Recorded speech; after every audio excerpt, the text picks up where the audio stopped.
नमस्कार मित्रों, आज के इस वीडियो में एक बार फिर से आप सभी का बहुत-बहुत हार्दिक स्वागत है। हम आशा करते हैं कि आप सभी स्वस्थ होंगे, मस्त होंगे और पूरी तरह से अपनी तैयारी में व्यस्त होंगे। तो मित्रों, आज के इस वीडियो में हम हिंदी साहित्य के अंतर्गत भक्ति काल और भक्ति काल के अंतर्गत कुछ महत्वपूर्ण और संभावित प्रश्नों को व्याख्यात्मक तरीके से हल करेंगे और इसके साथ ही इन्हें ट्रिक की सहायता से याद करने का भी प्रयास करेंगे। तो हम आशा करते हैं कि वीडियो आप सबके लिए बहुत ही महत्वपूर्ण होने वाला है। इसलिए इस वीडियो को आप लोग अंत तक जरूर देखें।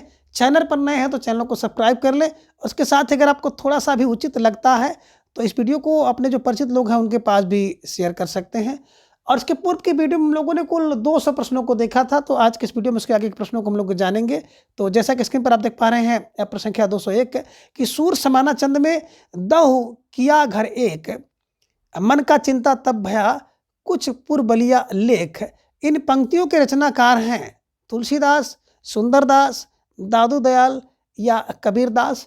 तो ढेर सारे भाई बहनों का जवाब भी आगे सर विकल्प डी को लॉक किया जाए। विकल्प D Kabirdas is right answer. बात करें सूर समाना चंद में दहु किया घर एक, मन का चिंता तब भया कुछ पुरबलिया लेख। अब देखिए, सूर समाना चंद में पुरबलिया लेख, ऐसी बात कबीरदास जी कहते हैं, ध्यान में रख लीजिएगा। अम्बु असन अवलोकियत सुलभ सबहि जगमा और असत मिले अंतर पड़ई भाव भगत रस जाई। ये पंक्ति आप देखेंगे ना तो तुलसीदास जी की है। अम्बु आसन अवलोकियत, अम्बु आसन अवलोकियत कौन बोले? तुलसीदास है। और साथ मिले सुख उपजे आनंद अंग नमाई, बोले तो तब जब बोलबे की बुद्ध होई। तो देखिए, साथ मिले सुख उपजे कब? जब दादा का साथ मिलता है तो सुख उपजता है दादू का। तो ध्यान में रख लीजिएगा, जब दादू का साथ मिलता है तो साथ मिले सुख उपजे किसके? बोले दादू का। तो दादू से दादू को बैठाना है आपको और इसको ऐसे ही आपके दिमाग में रख लीजिएगा। अब बोलिए तो तब, बोलिए तो तब जब बोलिए कि बुद्धि होए, है ना, तो सुंदर होगा। बोलने का मतलब है तब बोलिए जब बुद्धि हो, तो बुद्धि होगी तो सुंदर बात होगी।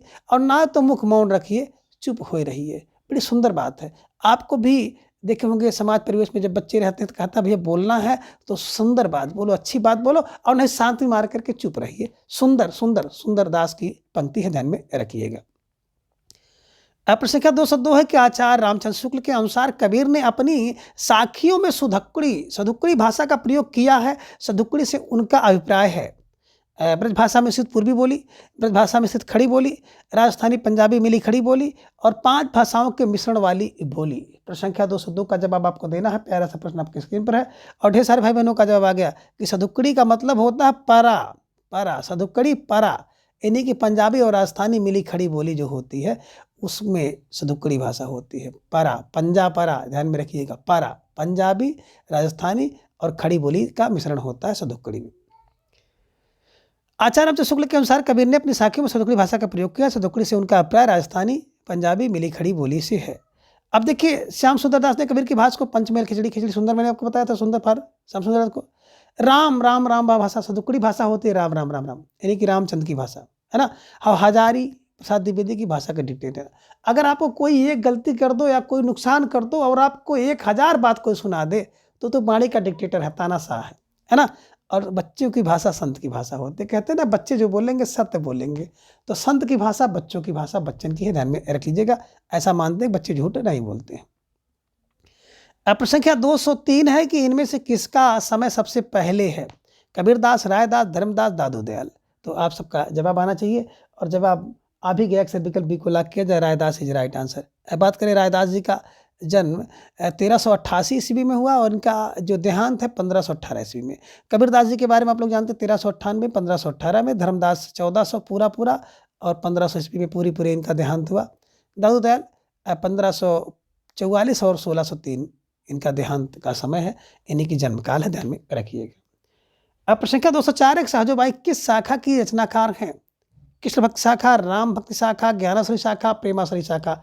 अब आपका जवाब आया कि सर विकल्प सी को लॉक किया जाए। विकल्प सी ज्ञानाश्रय शाखा इज राइट आंसर, है ना। बिल्कुल इसी तरह से आपको भागते हुए आगे तेजी के साथ चलना है। सहजोबाई ज्ञानाश्रय शाखा की संत कवि है। सहजोबाई की एक ही प्रमाणिक ग्रंथ है जिसका नाम साहित्य प्रकाश है। दयाबाई और सहजोबाई संत चारणदास की शिष्या थी, है ना, ये ध्यान में रखिएगा। संत चारणदास की शिष्या थी, दोनों चचेरी बहनें थी। सन 1962 में साहूबाई की रचनाओं को वेल बेडियर प्रेस द्वारा सहज प्रकाश नाम से प्रकाशित किया गया था। तो ये ध्यान में रख लीजिएगा। सहज प्रकाश इंपॉर्टेंट है, परीक्षा में पूछा जा सकता है किसकी रचना है, तो बिल्कुल साहूबाई जी की रचना है, ये ध्यान में रखिएगा। ज्ञानेश्वरी शाखा के संत कवि हैं। कवि क्या कवित्री हैं।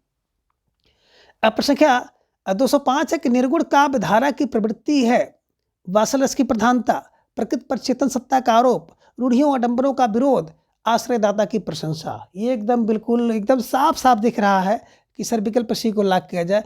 रूढ़ियों आडंबरों का विरोध करते थे। इनमें से अगर देखेंगे तो यही एक विकल्प जो है निर्गुण काव्यधारा की प्रवृत्ति के अंतर्गत आ रहा है, बाकी सब इससे मिल नहीं खाते हैं। वासरस की प्रधानता कृष्ण भक्ति धारा में होती है। आश्रय की प्रशंसा आदिकालीन एवं रीतकालीन साहित्य की प्रवृत्ति है। प्रकृति पर चेतना का आरोप छायावाद का है। ये सब ध्यान में रख लीजिएगा। केवल एक वही मैच कर रहा था, ये ध्यान में आपको रखना होगा। प्रश्न संख्या 206, कबीरदास किस काव्य धारा के प्रतिनिधित्व करते हैं। संत काव्य, सूफी काव्य, राम काव्य, कृष्ण काव्य। बिल्कुल संत काव्य का प्रतिनिधित्व करते हैं, ये ध्यान में आप रख लीजिएगा। और सूफी काव्य धारा का प्रतिनिधित्व मलिक मोहम्मद जायसी जी करते हैं। राम काव्य भक्ति धारा का प्रतिनिधित्व तुलसीदास करते हैं और कृष्ण भक्ति का काव्य धारा का प्रतिनिधित्व सूरदास करते हैं। ये ध्यान में रख लीजिएगा, बड़े महत्वपूर्ण ये सब रचनाकार हैं।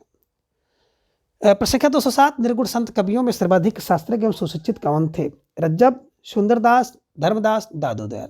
देखिए, जो सुंदर व्यक्ति होगा ना, वो बिल्कुल शास्त्रज्ञ एवं सुशिक्षित होगा। जो शास्त्रज्ञ होगा, शास्त्र का जानकार होगा और सुशिक्षित होगा, वो सुंदर होगा। सुंदरदास को ध्यान में रख लीजिएगा। निर्गुण संत कवियों में सबसे ज़्यादा शास्त्रज्ञ और सुशिक्षित थे।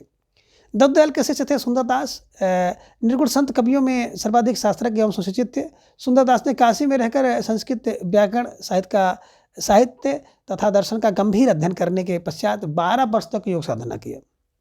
ज्ञान का समुद्र सुंदर होता, मैंने आपको बताया था, और सुंदर विलाप सुंदर होता है ना। ये भी आपको ध्यान में रखना होगा। तो ज्ञान समुद्र सुंदर होता है ना, और ज्ञान सुंदर विलाप सुंदर होता है। सुंदरदास की रचनाएं हैं। सिंगारी रचनाओं के कट्टर विरोधी सुंदरदास ने केशव की रसिक प्रिया का, नंददास की रसमंजरी का, और एक कवि हैं सुंदर कविराय कृत सुंदर श्रृंगार की निंदा इन्होंने किया था। प्रकृत परिभाषा का प्रयोग इन्होंने किया। अलंकार का सुनियोजन, छंदों का शुद्ध एवं विविधतापूर्ण प्रयोग सुंदरदास को अन्य कवियों से पृथक एवं विशिष्ट स्थान प्रदान करता है। ये भी आप ध्यान में रख सकते हैं। अब प्रश्न संख्या 208 है कि सगुण भक्त के प्रतिनिधि सूरदास माने जाते हैं, तो निर्गुण भक्त के प्रतिनिधि कौन माने जाते हैं। रहीम, बिहारी, कबीर या फिर जायसी।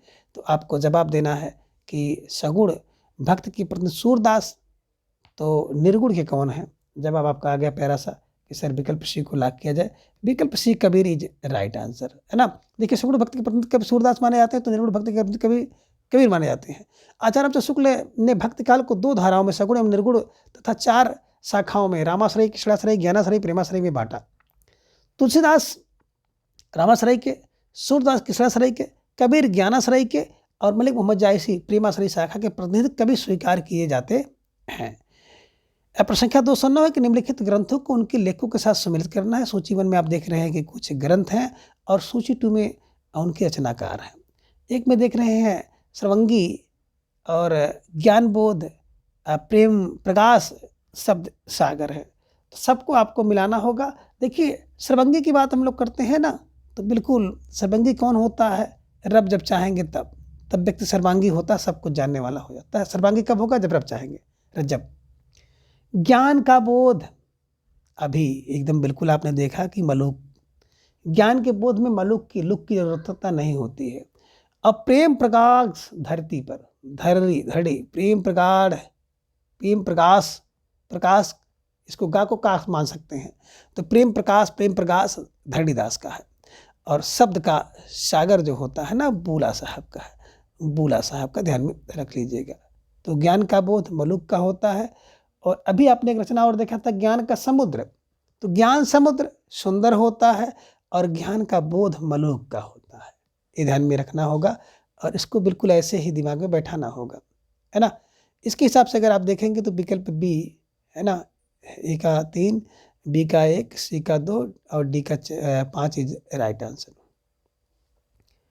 यहाँ पे व्याख्या देख सकते हैं, सर्वांगी रज्जब का, ज्ञानबोध मलुक का, प्रेम प्रकाश जो है धरणीदास का, और शब्द सागर बुला साहब का, अंगबधू दादू दयाल का।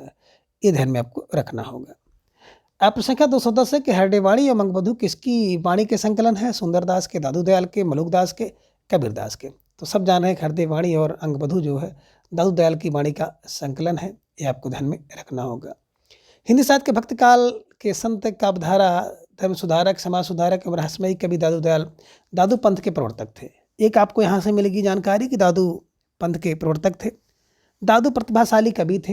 इनके शिष्य संत दास एवं जगन्नाथ ने हरडेवाणी एवं रज्जब ने अंगबधू शीर्षक से उनकी रचनाओं का जो संग्रह प्रस्तुत किया है।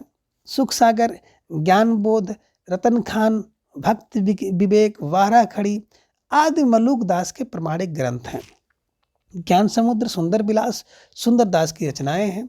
कबीर की वाणी का बीजक नाम से जो है संकलन कबीर के सिद्ध धर्मदास ने किया है। तो ये भी आप ध्यान में रख लीजिएगा। ज्ञान बोध के रचनाकार सुंदरदास, मलुकदास, रज्जब और इनमें से कोई नहीं। तो मैंने अभी बताया ज्ञान का बोध जब होता है ना, बोध के लिए आपको मलुक और लुक की आवश्यकता नहीं होती है। विकल्प भी मलुकदास इज राइट आंसर। भक्ति काल के निर्गुण संत कवि मलुकदास, ज्ञानबोध, रतन खान, भक्त बच्छावली, भक्त विकेश, बारह खड़ी, ध्रुवचित्र, राम अवतार लीला, ब्रज लीला तथा सुख सागर नामक ग्रंथों के रचनाकार हैं। अन्य संत कवि सुंदरदास ने ज्ञान समुद्र तथा सुंदर विलास नामक ग्रंथों की रचना की। दादू दयाल के शिष्य रज्जब ने दादू दयाल की समग्र रचनाओं को अंगबधू शीर्षक से संकलित किया है।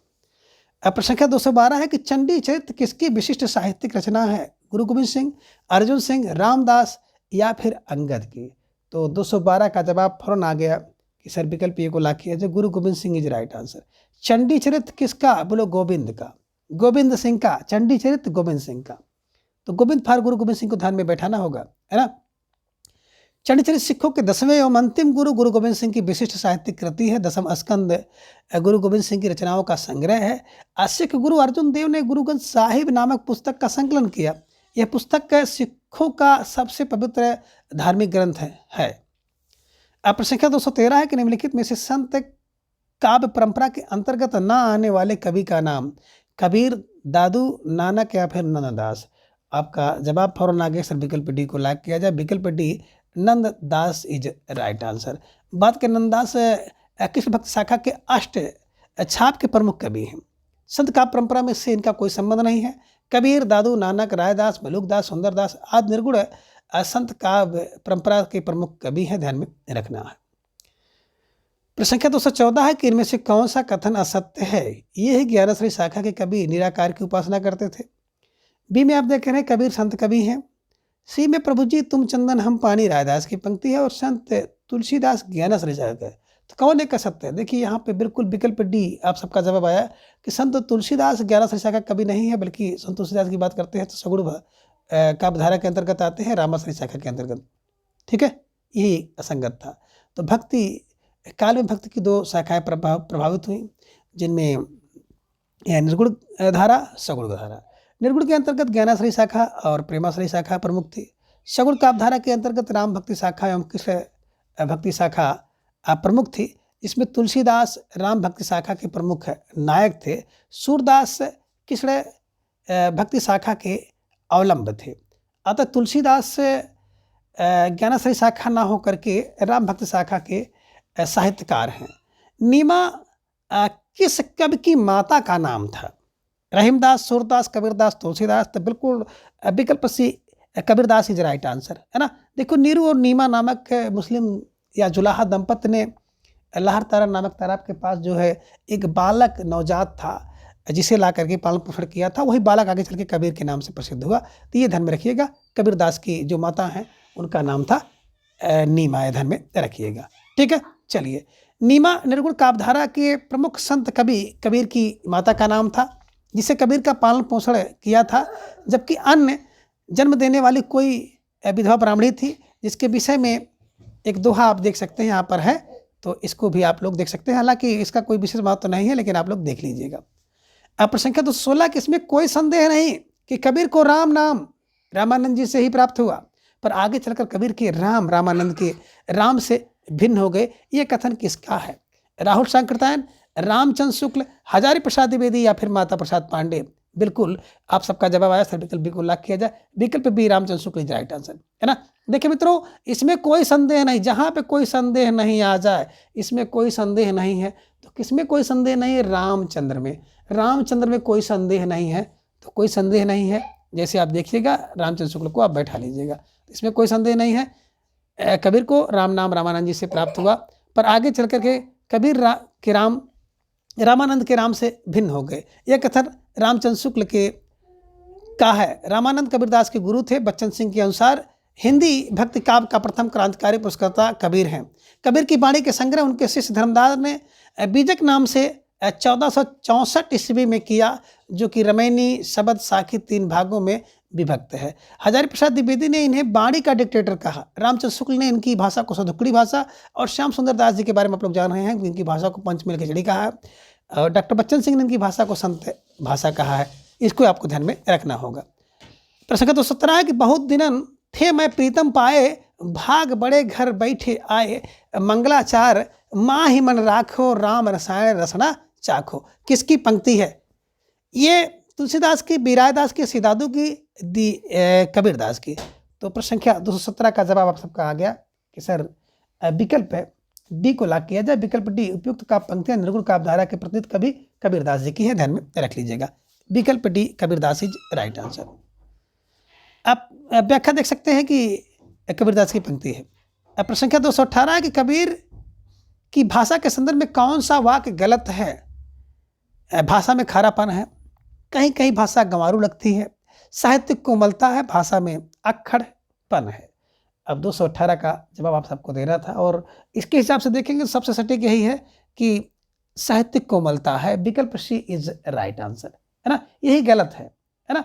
साहित्यिक कोमलता इनकी भाषा में नहीं है, इनकी भाषा में खारापन है, कहीं कहीं गंवारूपन लगता है, भाषा में अक्खड़पन भी है। तो ये सब चीज़ें आपको ध्यान में रखना होगा। छोटा सा प्रश्न है, लेकिन है ना, कहते हैं कि घाव करे गंभीर, है ना। तो सत्य दोहरे जीव नावक के तीर, उस तरह से प्रश्न नहीं बन सकता है। कबीर की भाषा के संदर्भ में साहित्यिक कोमलता कथन गलत है, जबकि कबीर की भाषा के लिए सत्य है कि भाषा में खारापन है, कहीं कहीं गंवारू लगती है और कहीं कहीं कड़पन है। आचार्य शुक्ल के अनुसार कबीर की भाषा सधुकड़ी है। श्याम सुंदर दास ने कबीर की भाषा को पंचमेल खिचड़ी कहा है। आचार्य हजारी प्रसाद द्विवेदी ने वाणी का डिक्टेटर कहा है। तो ये सब ध्यान में आप रख लीजिएगा। अब प्रश्न संख्या 219 है कि कबीर की वाणी में स्थान पर भावात्मक रहस्यवाद की झलक को आचार्य रामचंद्र शुक्ल ने किसके सत्संग का प्रसाद कहा है? ये सगुण उपासकों का, बी है कृष्ण भक्तों के सत्संग का, सी सूफियों के सत्संग का, और डी है राम भक्तों के सत्संग का। तो 219 का जवाब आप सबको देना था, और ढेर सारे भाई बहनों का जवाब आ गया कि सर विकल्प सी को लॉक किया जाए, है ना। जो कबीर की वाणी में स्थान स्थान पर आप भावात्मक रहस्यवाद देखते हैं ना, ये सब सूफियों के सत्संग का प्रभाव है। विकल्प सी इज राइट आंसर, ठीक है। चलिए, अब प्रश्न संख्या 220 है कि 1455 साल गए चंद्रवार एक ठाठ गए, 1455 साल गए चंद्रवार एक ठाठ गए, जेठ सुदी बरसात को पूर्णमासी तिथि प्रकट भय। ये पंक्ति किसके जन्म के विषय में प्रसिद्ध है? जायसी, कबीर, सूरदास या फिर तुलसीदास के विषय में है? तो आपको जवाब देना है प्रश्न संख्या 220 का। और बिल्कुल सब लोग भली भांत जान रहे हैं कि ये पंक्ति विकल्प बी कबीर के लिए है। 1455 साल हुए एक ठाठ गए, तो ठाठ गए तो कबीर जन्म लिए। ठाठ, चंद्रवार एक ठाठ, कबीर जन्म लिए। ऐसे को ध्यान में रख लीजिए। जेठी सुदी बरसात को कौन? पूर्णमासी को कबीर, पूर्णमासी कबीर, ऐसे ध्यान में रख लीजिएगा, है ना। ये पूछा जा सकता है। व्याख्या में देख रहे कबीर के जन्म के विषय में प्रसिद्ध पंक्ति कही गई है कि 1455 साल गए चंद्रवार एक ठाठ ठय, जेठी सुदी बरसात को पूर्णमासी प्रकट भय। अर्थात कबीर का जन्म 1398 और सम्मत 1455 ईस्वी में हुआ था। अब प्रश्न संख्या 221 है कि दुल्हन गावहु मंगल चार, हम घर आए हो राजा राम भरतार। कबीर का यह पद किस राग में है? राग भैरवी, राग गौड़ी, राग बसंत, राग मल्हार। तो राग गौड़ी इज राइट आंसर। विकल्प बी को लॉक कर लीजिएगा। राग गौड़ी, दुल्हन गावा, गा से गावा, गा से गौड़ी, राग गौड़ी ध्यान में रख लीजिएगा कि दुल्हन गावा, है ना। अब प्रश्न संख्या 222 है कि कबीर की वाणी का संग्रह किस नाम से प्रसिद्ध है? बीजक, शबद, रमैनी, साखी। एकदम रटा रटा प्रश्न। बीजक है, बीजक के 3 भाग हैं, साखी, शबद, रमैनी। साखी की बात करते हैं दोहा में, शबद पद में, और रमैनी दोहा चौपाई में है। अब प्रश्न संख्या 223 आ गया कि इसमें कोई संदेह नहीं कि कबीर ने ठीक मौके पर जनता के उस बड़े भाग को संभाला जो नाथ पंक्तियों के प्रभाव से प्रेम भाव और भक्ति रस से शून्य और शुष्क पड़ता जा रहा था। ये पंक्तियां किस आलोचक की है?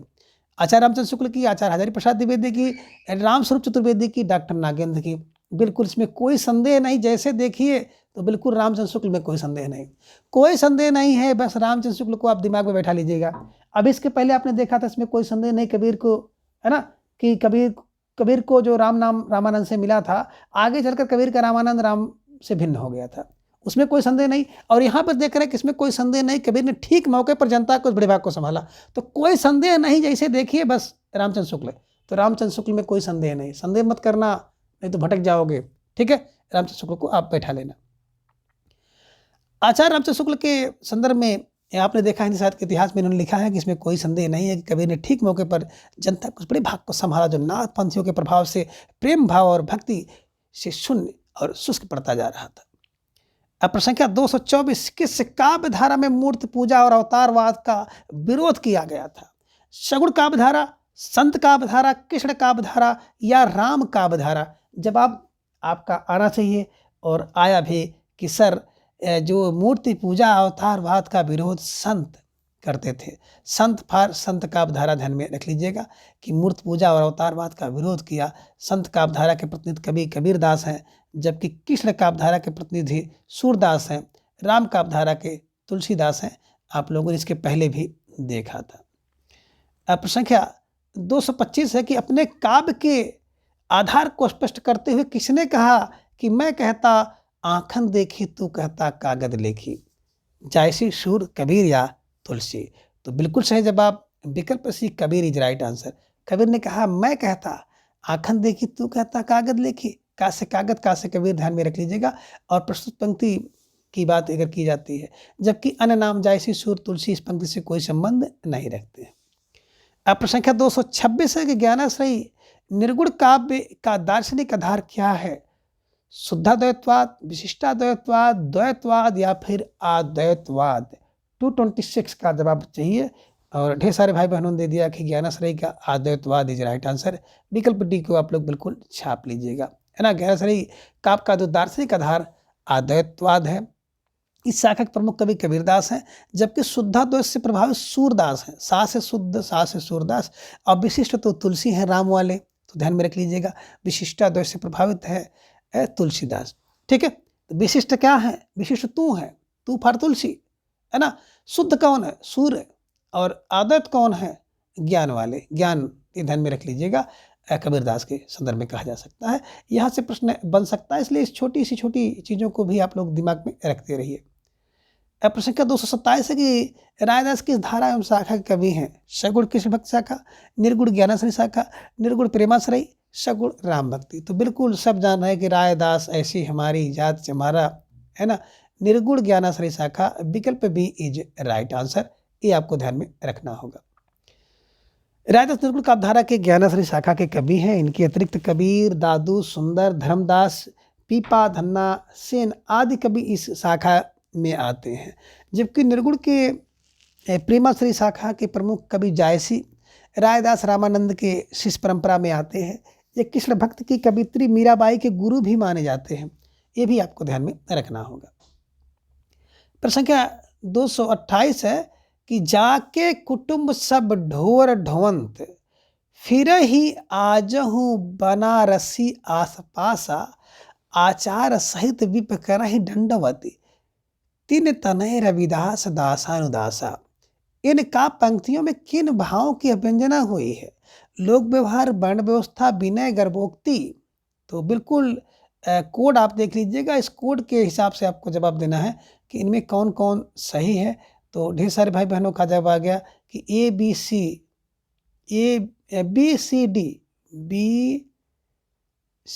डी, यानी कि विकल्प सी इज राइट आंसर। ये ध्यान में आप लोग रख लीजिएगा और इन्हें ऐसे ही बिल्कुल आप लोग एकदम विकल्प बी को आपको करना है। विकल्प बी, हाँ, B C D, A B C लोक व्यवहार है, वर्ण व्यवस्था है, विनय है। ये ध्यान में आप रखिएगा। तो आपने बिल्कुल सही देखा कि A B C is right answer. विकल्प बी सही होगा, है ना। विकल्प बी को आप लोग ध्यान में रख लीजिएगा, ठीक है। चलिए, अब प्रश्न संख्या 229 है कि निम्नलिखित कृतियों को उनके रचनाकारों के साथ सम्मिलित कीजिए। तो एक तरफ आप देख रहे हैं कि कृतियां हैं, दूसरी तरफ रचनाकार हैं, इन्हीं को मिलाना है। जप जी नाना नाना, इन्हीं की नानक की है। रसमंजरी नंद की है, नंददास। वरवै नायिका भेद, एकदम बरवै नायिका भेद तौर पर रहम करो भैया। और बैराग संदीपनी तुलसी की है। तो ये आपने देखा कि ये का जो है 5, ए का 5 जहाँ पे मिल जाए और 5 दो जगह मिला है। फिर बी का 3 देखिए मिल गया, ए का 5 और बी का 3, यानी कि विकल्प सी। और सी का 4, सी का 4 और डी का 1 इज राइट आंसर। तो जिन भाई बहनों ने विकल्प सी का चुनाव किया था, बिल्कुल सही जवाब। बेसुन तैयारी आप सबके यहाँ पर दिख रही है। जपो जी बोले ना ना ना, जप जी नाना, नाना की रसमंजरी नंद की है, नायिका का भेद।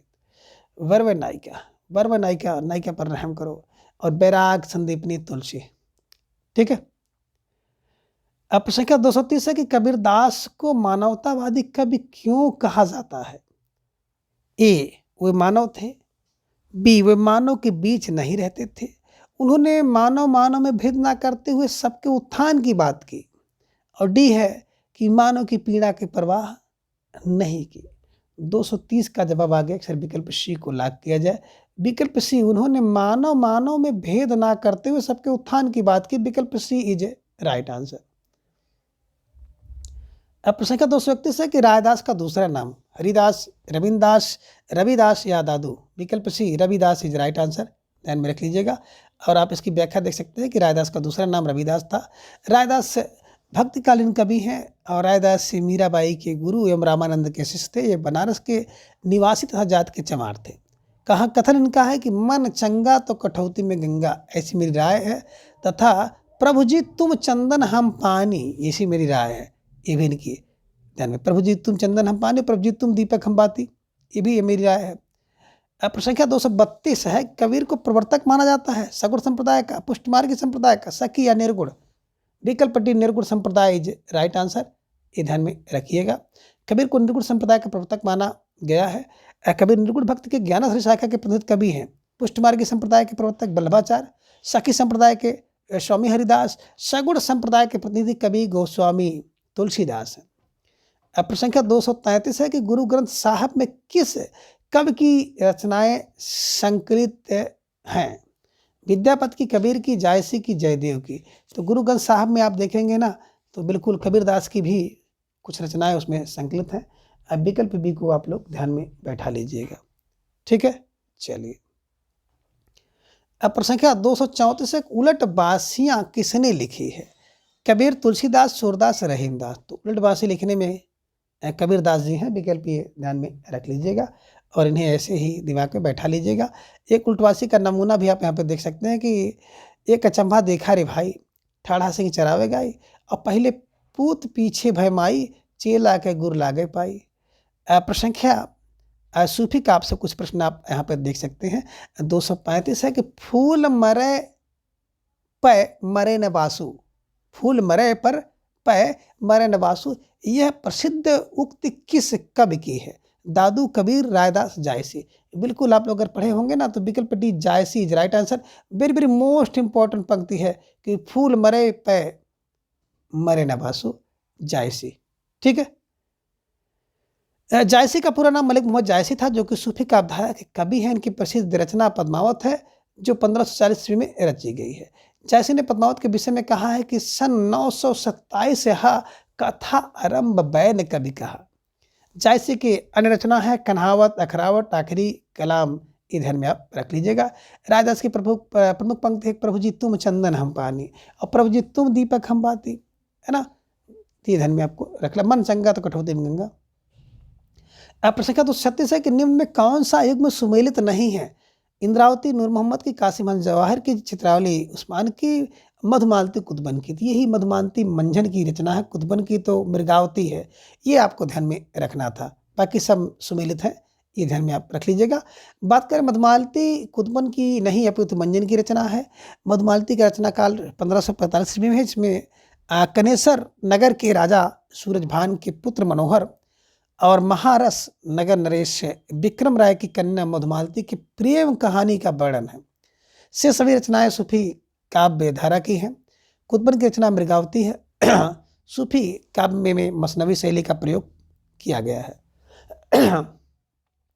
अब प्रसंग 237 है कि पद्मावत का बंगला में अनुवाद किसने किया? मगन ठाकुर, अलो उजाला, नसरुद्दीन हुसैन, सुजाउद्दौला।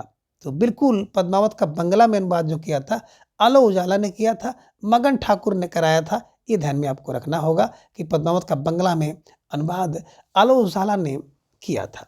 यह अनुवाद आराकान राज के वजीर मगन ठाकुर ने सन 1650 ईस्वी के आसपास अलो उजाला नामक एक कवि से कराया था। अब प्रसंख्या 238 है कि उदध ही आई ते ही बंधन कीन्हा, इत दसमाथ अमर पद लीन्हा। पंक्तियों के रचनाकार कुतुबन, तुलसी, जायसी या फिर सूरदास हैं। तो आपको जवाब देना है और ढेर सारे भाई बहनों का जवाब आ गया कि सर विकल्प सी को लॉक किया जाए। विकल्प सी जायसी इज राइट आंसर, है ना। कि उदध ही आई ते ही बंधन कीन्हा, इत दसमाथ अमर पद लीन्हा। उक्त पंक्ति रचनाकार मलिक मोहम्मद जायसी हैं। यह पंक्ति जायसी के प्रसिद्ध सूफी महाकाव्य पद्मावत के लक्ष्मी समुद्र खंड से ली गई है। दोहा और चौपाई छंद लिखे गए हैं। इस महाकाव्य की भाषा अवधी है और इसकी रचना 947 हिजरी यानी कि 1540 ईस्वी में हुई थी। विजयदेव नारायण शाही ने पद्मावत को हिंदी की अपने ढंग की अकृति कृति कहा है। आचार्य शुक्ल ने पद्मावत को समासोक्ति काव्य कहा है। ध्यान में आपको रखना होगा। प्रसंख्या 239 है कि नागमती वियोगखंड से संबंधित सही तथ्य है। ये पहला है कि यह 12 मासा शैली में लिखा गया है। दूसरा है कि 12 मासी की शुरुआत जायसी ने की। तीसरा है कि जायसी ने ठेठ आषाढ़ी नामक 13वें महीने का उल्लेख किया। और चौथा है कि जायसी के आंसुओं से सारी सृष्टि भीगी हुई जान पड़ती है। तो नीचे दिए गए विकल्प के अनुसार आपको यहाँ पर देखना है कौन कौन सा विकल्प सही है प्रसंख्या 239 के विषय में। तो आप देखेंगे तो पहला तो 12 मासी शैली में लिखा गया, ये एक आपका सही है। और दूसरा नागमती वियोग में आंसुओं से भीष्टी हुई। तो यानी कि 1 और 4 विकल्प सी इज राइट आंसर। तो आप देखेंगे मलिक मोहम्मद जायसी कृत पद्मावत महाकाव्य में नागमती के विरह विदग्ध हृदय की संवेदनशीलता का उत्कर्ष देखने को मिलता है। नागमती विरह वर्णन में जैसी व्यथा स्वयं मुखरित होने लगती है। नागमती वियोगखंड 12 मासा शैली में लिखा गया है। इस वियोगखंड में नागमती के आंसुओं से सारी सृष्टि भीगी जान पड़ती है। तो मित्रों, आज के इस वीडियो में समय का अभाव होने के कारण बस इतना ही। अगले वीडियो में मिलते हैं। तब तक के लिए आप सभी अपना बेहद ख्याल रखें और अपना अधिक से अधिक समय अपने अध्ययन पर लगाएं। अपना प्रेम स्नेह विश्वास इस तरह से चैनल पर बनाए रखें। धन्यवाद, नमस्कार, बाय बाय।